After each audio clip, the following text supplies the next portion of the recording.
Focus. How you guys doing over there? So now we're going to pick up about the skulls, because that's really core to your identities, or bones. And this honky here, he was the one that provided a lot of the bones. The skulls and shit. And, you know, the honky school that all those races went to, well, he provided a lot of their shit.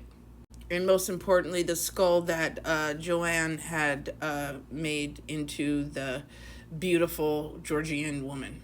And if you've heard me talk before, she was not a woman. She was actually a little girl who was trafficked and died of a venereal disease.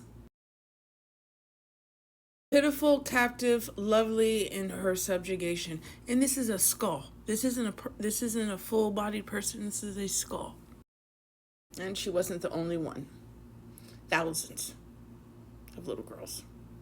And why not Georgians? Well, because the European honkies did not like the Southern honkies. And Georgia was already being used by the Southern honkies that they actually thought were cannibals. And Buffon's contribution, he wrote a book. He said that African people had little genius. And then he says that the cradle of civilization was in Japan or China. And I have this accidentally covered, but he recognized 6 broad groupings within the human race: Lapps, who are white, the Tartars, the South Asians, Europeans, Ethiopians, and Americans. So he's fucked up too, okay? And I'm sure everyone heard of Lindsay here. He had 4 classifications, and this was the criteria. Skin color, medical temperament corresponding to the 4 medieval humors, and body posture. 2 physical traits relating to hair color and form, eye color, and distinctive facial traits. 3 behavior, 4 manner of clothing, and 5 form of government. You see, they have a history of saying if you don't have a government, if you haven't been conquered, then you're not civilized. And as we can see here, he was one of the origins of scientific racism, the originator. And so the 5th race was provided by this guy. He was basically the top guy of the Royal Society, the president. So he was running a lot of shit. And he actually was able to get a Malaysian skull for Johan. And he reminded Joanne that of the difficulty of wrestling body parts from native peoples. See, I'm guessing their community members' bodies had value to them. That's what I'm thinking. They were sacred. But y'all honkers never cared about that type of stuff. And then we got another writer, Ripley. He wrote The Races of Europe. And here's one of his illustrations.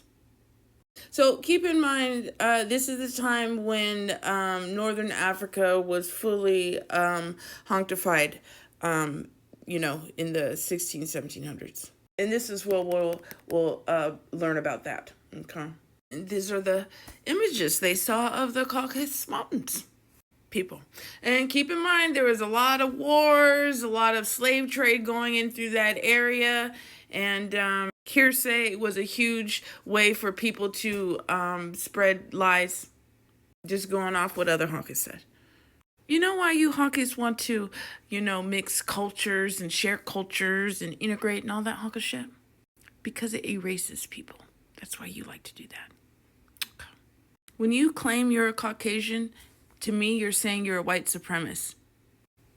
So, once bloomers had established Caucasian as a human variety, the term floated from its geographical origin. Actual Caucasians, the people living in the Caucasus region, cheek by jowl with Turks and Semites of the Eastern Mediterranean, lost their symbolic standing as European. Real Caucasians never reached the apex of the white racial hierarchy. Indeed, many Russians call them Cherny black on account of the supposed wild trebleness.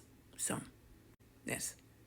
Specificity faded, and the Caucasian variety lived on as a scientific term of choice of honkies.